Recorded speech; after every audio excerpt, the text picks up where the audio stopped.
Hi guys, and welcome to my review of the IMR Acoustics Splash of Gold. It's this puppy over here.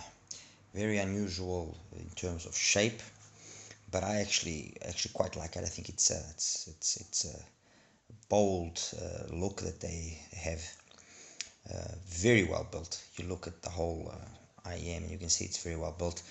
The nozzles are removable and interchangeable with the different tuning nozzles. I actually don't have the full set here. I've only got the black nozzles on this particular Splash of Gold. And yeah, like I said, the build is exquisite. They look weird, but they actually fit very nicely into the ear. They actually, well, in my case at least, I guess I've got big ears, but they sit right inside my ear. My only issue with that was that uh, by going all the way into my actual ear, um, the tip that I'm using is not the usual '07 tip, as you guys know. Those that follow me, I'm using this medium-sized wide bore tip. See if I can try to focus here, but it's not easy. Anyway, I'm using this medium-sized wide bore tip, and it sometimes poses some issues with actually holding the IEM in place. Although sonically it works beautifully, I guess I just will have to spend a little bit more time finding an alternative tip that will fit me, 100%. So in terms of fit, I'm gonna say as of now that it's a 5 out of 10, just because of that issue of not being 100% inside of the tip itself not fixing itself nicely in my ear canal. Although, like I said, it goes in, seals up nicely. The sound is beautiful, but it will start very quickly moving around and displacing itself from its best position. Build quality, as I said already, impeccable. I'm using again a different cable from the stock cable. I actually don't have the stock cable with me. This is an XI once again, 16 core, and it just matches very nicely with the IMR. It just looks good. Period. So what we want to know is, what does it sound? What is it like? Anyway, in terms of price, we're talking about $180 more or less. So this straight away puts it in for a single DD, okay? It's a CNT driver, okay, fine. But it puts it in tough competition. You straight away have, a lot of IEMs in that bracket, which are more serious, seriously up there in with regards to being the top of the food chain. Hana 2021, Moondrop Kato. You have the Tequila Pro over here. You have the Focus Vocal, Hebe Lazia, BQEYZ Autumn. Um, I'm sure I'm not.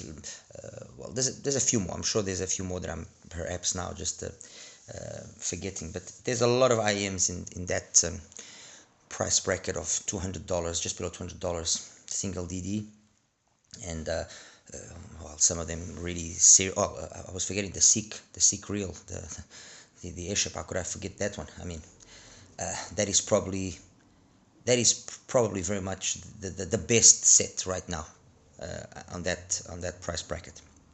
So you got some serious sets. Obviously, not all of them sound alike. They all have different bass sound signatures, what they are wanting to focus, and the IMR is no exception. The IMR is, well, a big V shape.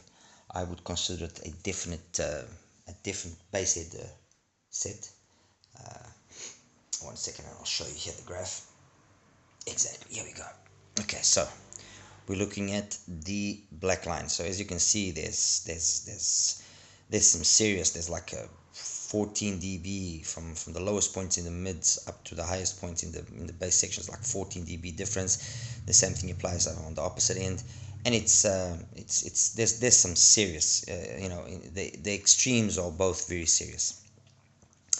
You will see here that I've also written the Splash of Gold retune, and that retune, I actually did it for two reasons. First of all, there was a slight little imbalance between the channels, and by retuning it, I was able to basically solve that imbalance.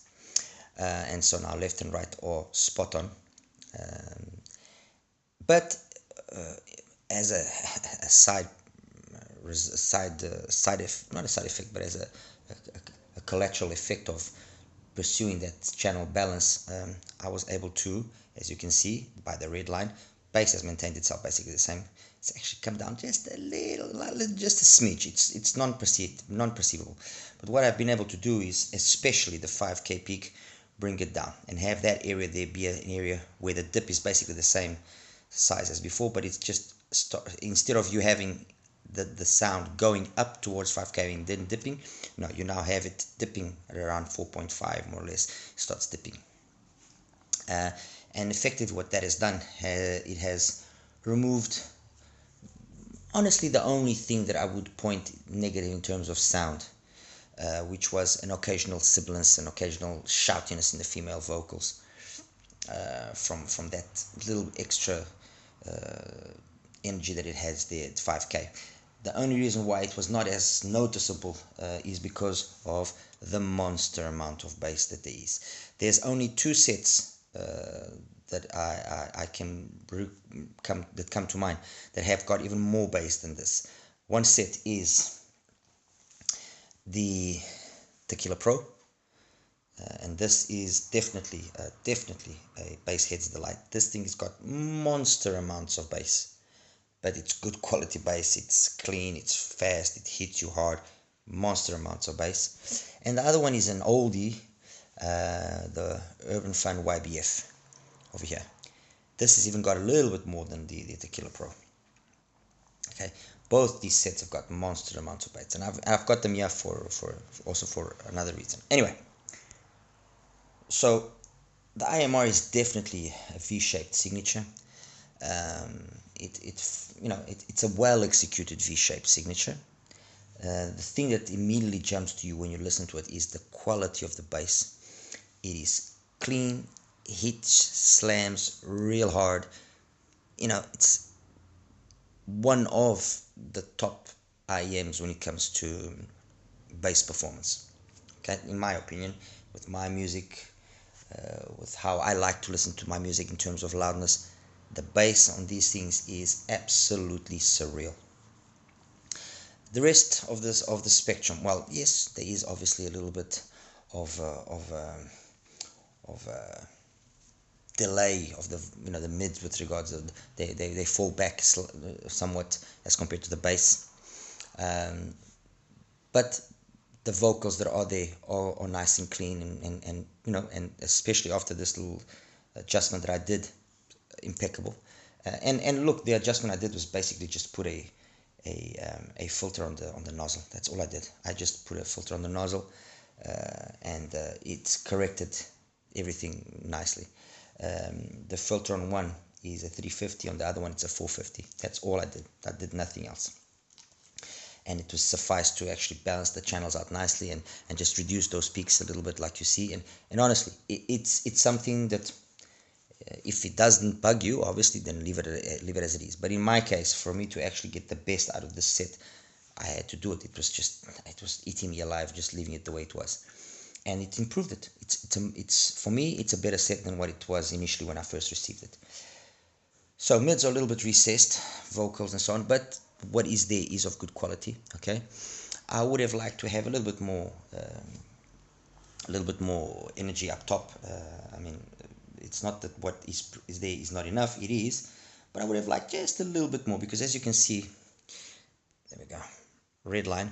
As you can see, after that dip at around the 5K, yes, you have that peak there at 8, which is a couple of related things, but you can see that the tendency is for it to gradually reduce itself, and just a little smidge more energy would have been nice. It would have been nice. The way it is right now, the set that it reminds me the most of is a little bit bass lighter version of the Trombone Melee, for example. That's one set that I'm reminded of.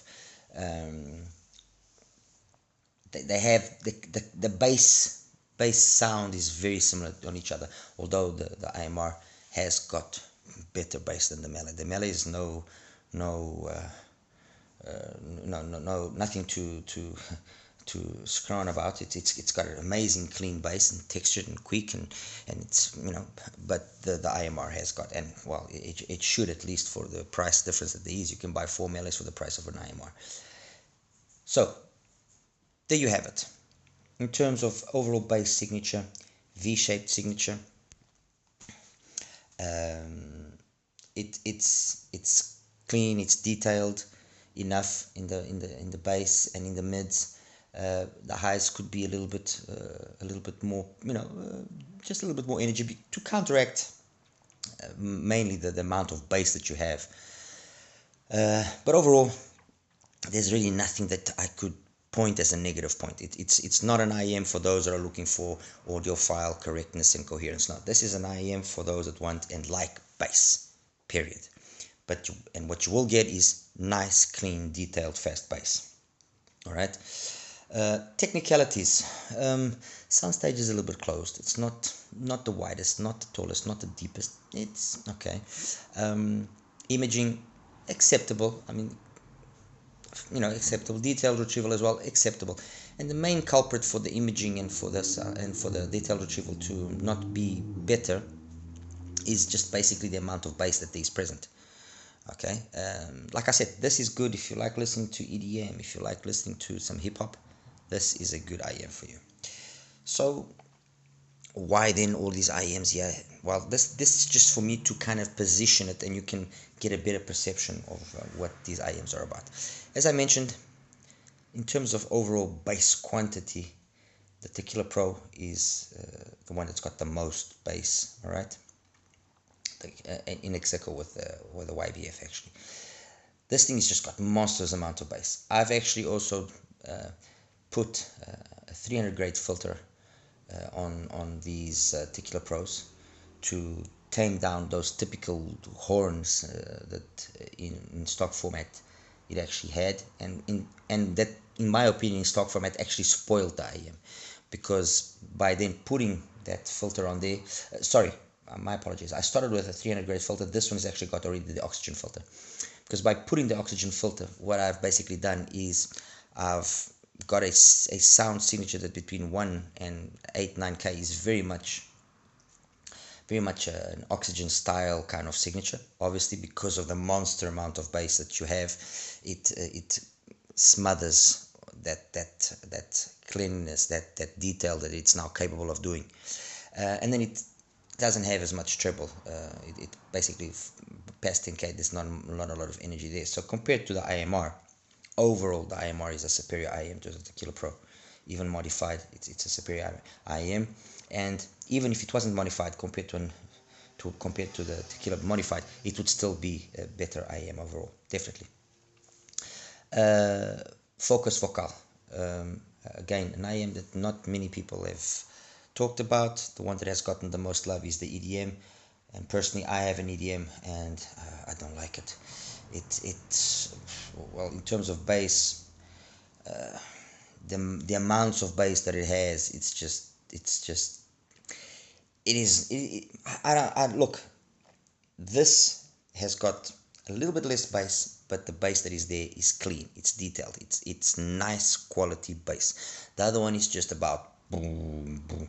It kind of reminded me of when I used to do car audio, because I was also involved in car audio many years ago. I used to have a really nice system in my car actually. For those of you that are familiar with brands of 20 something years ago, I used to have some JL Audio subs, I used to have some Orion amplifiers, I had a full Alpine top of the line radio CD player, I had a really nice signal processing graphic equalizer, 31 bands. I had a really nice system, and this kind of reminded me of those monster bass systems that were just about, well, not this, sorry, the EDM reminds me of those bass systems that was just about boom boom boom, and there was no quality, no dynamic, there was nothing. And this thing's got nice clean dynamics. It's actually, out of all the IEMs that I've got in front of here, it's actually probably the one that simulates the most, or the best the IMR. In terms of price, it's about the same thing. So yeah, I mean, it's maybe a little bit better in terms of technicalities with regards to the IMR, but yeah, it is what it is. Okay. The other one that I've got here is one of my crowd favorites for under $200, the Hana. What can I say about the Hana? It's got almost the same DNA as the Oxygen. Ultimately, not as resolving. A little bit more sub bass, a little bit less in the highs. It's a nice warm signature. It's a very nicely tuned Harman sound. Compared to the IMR, it will be a more balanced out, more coherent sounding IEM, although ultimately it doesn't have that bass, that crazy bass that the IMR has. But having said that, the difference is not as big as what you would think. Okay, it's not as big as you would think, and so this would probably be a better option for something that for someone that wants an overall more versatile sound, while still having a good amount of bass and everything. And the other one is, well, another crowd favorite, and one of my favorite IEMs as well. I like the Olina quite a lot. The Olina. And out of all of these IEMs that I have here, it's probably the one that has the best sound in terms of balance, unquestionably. It's probably the one that's got overall the best technicalities as well, unquestionable. So if you wanted to listen to proper music, this and the Hana are the obvious choices. A little bit less bass than the Hana, so it even cleans up the mids a bit more. At the same time, it also has a little bit more mid energy, more vocal energy than the Hana. So very, very detailed IEM, clean sound. Compared to this, it's a complete opposite. This is all about slam with quality, fun, engaging sound. That's what this is about. This is not an Olina. So if you like the Olina, and if this is your cup of tea, this is going to be too much. Okay. If your cup of tea is more along the lines of monster amounts of bass and this, then, well, if you can get your hands on the Urban Fun, get an Urban Fun. This thing has got crazy bass. It might not be the quickest bass in the world, but it's got crazy amounts of bass. All right, and you can pick this up for like $50-$60. So if you can find them, it's not a bad thing to actually buy. So yeah, that basically, I think, positions the IMR. It's a well built earphone that will, with some people, or that not will, might have with some people a fit issue. With me it did, because of the way that it actually sits inside of my ear. But it's well built, it's got quality hardware, it's got a nice fun signature. In stock format, it had two peaks there. It wasn't really the first one that was the problem. It was more the second peak that was a little bit of an issue. But because I had that little imbalance that I mentioned to you, and I actually had to do a slight adjustment in the retuning, I actually was able to get rid of that peak, and I have, for me, it's a perfect splash of gold. That's for me. Obviously, no disrespect intended to IMR as a company, and to the engineers who have designed this. That was not my intention. I just wanted my set to play 100% like I wanted to play. I'm guessing if it wasn't the issue of the imbalance, I probably wouldn't have touched it, because, like I said, the 5K peak, because of all the bass that it has, it doesn't really bug you. Okay, it's not a real issue like on some other IEMs that it can be problematic. And yeah, that's it, guys. As always, please like and subscribe. Anything else that you would like me to talk about, just please feel free to ask away. Thank you. Bye bye.